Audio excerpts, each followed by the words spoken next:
देखिए, मैं प्रमिक जी की बात से ही इस क्वेश्चन का आंसर निकालूंगी। प्रमिक जी ने कहा कि चाइना ने एक बड़ा इनडायरेक्ट रोल प्ले किया है इस युद्ध में। ये युद्ध चाइना की तरफ से स्टार्ट नहीं हुआ था सर। चाइना बिल्कुल अपना वर्चस्व चाहता था ऊपर रहे, लेकिन उसके लिए वो बुलियन का रेट बढ़ रहा था। वो डी डॉलराइजेशन से वो गोल्ड रिजर्व्स पे मूव कराना चाह रहा था कंट्रीज को। वो अपनी तरीके से एक इकोनॉमिक वॉरफेयर खेल रहा था। इसमें जो भारत की भूमिका देखी जाती है, देखिए अमित जी, नेपोलियन बोनापार्ट की बहुत एक इंपॉर्टेंट स्टेटमेंट है जो कल इकोनॉमिक आउटलुक मैगजीन पर भी, चाहे वो आई थी चाइना के परिप्रेक्ष्य में, लेकिन वो भारत के लिए भी उतनी ही अहमियत रखती है कि जब आपके दुश्मन कोई गलती कर रहे हो तो उनको टोका नहीं जाता है और चुपचाप देखा जाता है। तो भारत ने भी अपना जो ये स्टैंड रखा न्यूट्रल वाला, कि ये नहीं कि उसको बोलो क्रिटिसाइज करो, उसको बोलो क्रिटिसाइज करो, यहां गलत है वहां गलत है।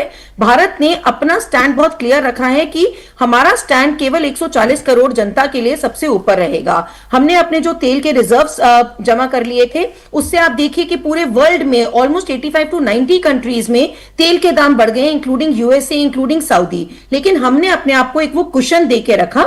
एक जो हमने सीखा कि हमें अब गैस के भी रिजर्व्स, हालांकि वो क्रायोजेनिक रिजर्व्स बहुत महंगे पड़ते हैं, वो भी करना होगा और डाइवर्सिफिकेशन अपनी जो करनी होगी। तो जिस तरीके से भारत की फॉरेन नीति इस समय चली आ रही है, वो उसी को ही आगे बढ़ावा दिया जाएगा कि केवल एक कंट्री के साथ उसके हिसाब से टर्म्स डिक्टेट नहीं होंगे।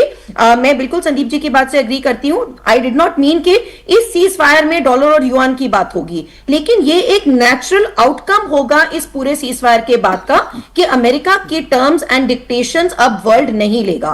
और भारत भी अपने आप को डाइवर्सिफाई बहुत ज्यादा कर चुका है एंड डीलिंग्स अब उन्हीं करेंसीज में होंगी जिनके साथ जिनका जो एक जिसको जिस कंट्री को वो जो सहूलियत होती है और जिस उससे उसका इंटरेस्ट सबसे ऊपर रहता है। एंड भारत उसमें अपना एक माहिर हासिल कर चुका है। हम ना टैरिफ्स के आगे झुके और हमने अभी भी कोई किसी को क्रिटिसाइज करने का स्टैंड नहीं लिया। 140 करोड़ लोगों